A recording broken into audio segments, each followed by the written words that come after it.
আসসালামু আলাইকুম। বাড়িতে যদি এভাবে চিকেন বানান রেস্টুরেন্টে যাওয়ার স্বাদ ভুলে যাবেন। চিকেনটাকে ধুয়ে পরিষ্কার করে নিয়েছি। এবার ওর মধ্যে আদা বাটা দিয়ে দিলাম চা চামচের মতো।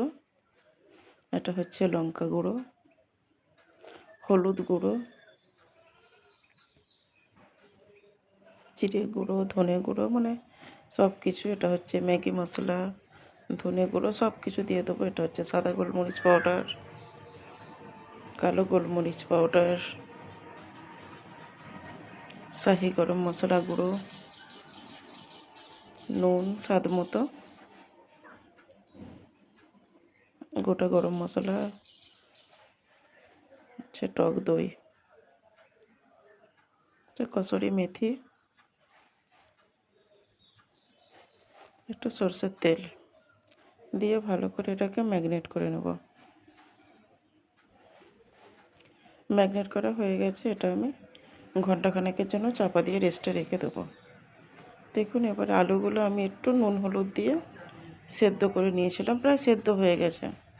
কড়াটা বসিয়ে দিলাম, কড়ার মধ্যে এবারে তেল দিয়ে দিলাম। এবার আলুগুলো কড়াতে একে একে দিয়ে দিচ্ছি।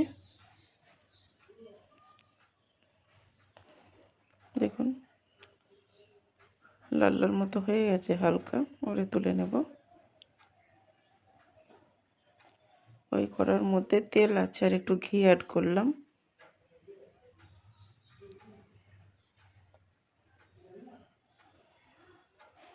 গোটা জিরে, শুকনো লঙ্কা ফোড়ন দিলাম।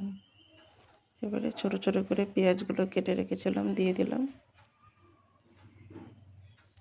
পেঁয়াজগুলো একটু হালকা ব্রাউন হয়ে গেছে। ছোট ছোট করে টমেটোগুলো কেটে রেখেছিলাম দিয়ে দিলাম। এখন টমেটোগুলো প্রায় হাফ সেদ্ধ হয়ে গেছে, তখন ম্যাগনেট করা চিকেনটা দিয়ে দিলাম। ডেকচিটা ধুয়ে একটু সামান্য পানি ব্যবহার করলাম। এবারে নাড়াচাড়া করে নিচ্ছি। এইভাবে নাড়াচাড়া করতে করতে কষিয়ে নেব। আর কোনো পানি ব্যবহার করিনি, কিন্তু দেখুন কষানো হয়ে গেছে। এবারে ভেজে রাখা আলুগুলো দিয়ে দেবো এর মধ্যে। দেখুন দিয়ে নাড়াচাড়া করে নিয়েছি, পানি দিয়ে দিচ্ছি।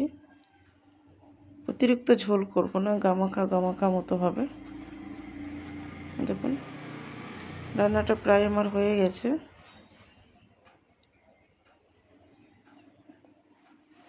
এবারে কেটে রাখা ধনে পাতা আর কাঁচা লঙ্কা, চেরা কাঁচা লঙ্কা দিয়ে দিচ্ছি এর মধ্যে।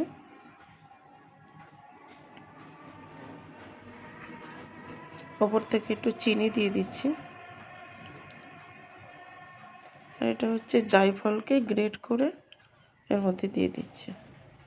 দেখুন কতটা লোভনীয় হয়েছে। রান্না করেছি বলে বলছি না, অসাধারণ স্বাদ হয়। অবশ্যই বাড়িতে ট্রাই